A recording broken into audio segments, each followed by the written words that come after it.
Hello guys, so ngayon ay off ko. So pupunta ako ng grocery. So samahan niyo ako. Let's go!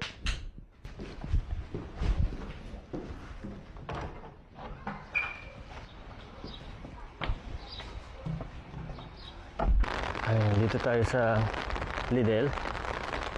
Okay, mga less than 10 minutes walk from my house.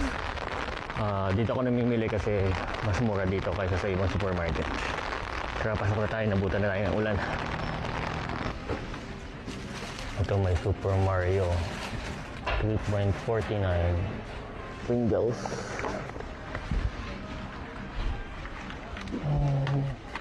Kuha tayo niyan.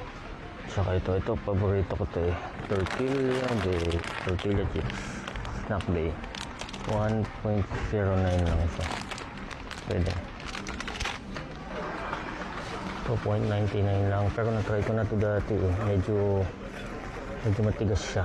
Pag matagal na. So, pero okay pa rin. Sulit pa rin. Ito. Tastino 1.39. Ito pwede na to. Whole grain siya. Toast bread. Ito na lang. Ayan o. May mga beer. Wala pang €1. 0.95. Ito naman ay 1.39. Steam brew 1.39. Okay na. Try ko muna to. Okay din to. Pa kung isa. Meron dito ay ito apatan na. 3.61 lang. Kung gusto mo ng maramihan na. Ayun o. Meron 2.79 na karne. Kaya lang ubos na. Gabi na kasi tayo dumating. So ganito mga presyohan dito, mga 4, 5, €7, ganyan, depende sa kung anong kailangan mo. So itlog, dog, 2.29 ang 10 pieces. 2.59 naman itong large. Ito yung large. Ito, medium. Yung large 2.69, ito na lang. 2.69, tingnan na natin. Sure na walang baso. Ayan. Okay. Ayan ba? 2.60 na. Tayo sa siguro yan. Ako'y uuwi na. So nakabili naman ako ng snacks at saka beer. Tapos tinapay, itlog. So pwede na yan. Wala naman ako ibang kailangan pa at meron pa akong stock dun sa bahay. So yun lang. Tinor ko lang naman kayo dito. So yun lang naman. Mag-check out na tayo, no?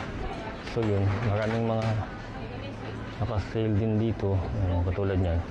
Itong noodles. Hindi ko alam kung local noodles nila to. Ano lang, 1.99, €2 lang. Heinz barbecue sauce. 3.15. Diba? Mura lang, diba? Basta marunong ko lang mamili. May mga pasta nga dito. 189. Choco Duo Double XL 3.69 na ba ako ito. Meron pa kasi akong palaman sa bahay pero kung ano bibili ako nito, balikan ko na lang next time. So yun lang naman. So mga gustong punta dito sa Croatia, makakatipid kayo basta marunong lang kayo maghanap ng mura. Kaya marami naman naka-sale dito, so gusto marunong ko lang maghanap. So yun lang naman binili natin, konting stock lang tayo mag-check out na. Okay, bye, see ya.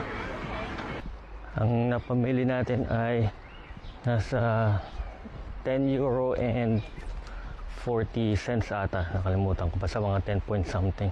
So dun sa €10 na binayaran natin, meron na tayong itlog, meron na tayong chips, nakabili na ako ng isang beer, tsaka bumili din ako ng coke, tsaka tinapay. So marami ka na mabibili sa €10 mo. So yun lang, basta marunong ka lang magtipid, marami kang mabibili dito. Ayun, so nakapamili na tayo. Saglit lang, mabilis lang yung pamimili natin kasi snacks lang naman ang kailangan natin, tsaka bumili lang ako ng isang beer pampatulog. So ayun, so pabalik na ako ngayon sa accommodation. So dito literal na nandito tayo sa bundok. Makikita nyo, ayan sa tayo sa bundok. Ito ay shortcut papunta sa accommodation namin. Kasi pagka doon ako sa main road dumaan, mga 15 minutes na lakad ang abot. So ayun, hindi na masyadong malakas yung ulan, kaya lang maambon pa rin. So yun lang guys, see you.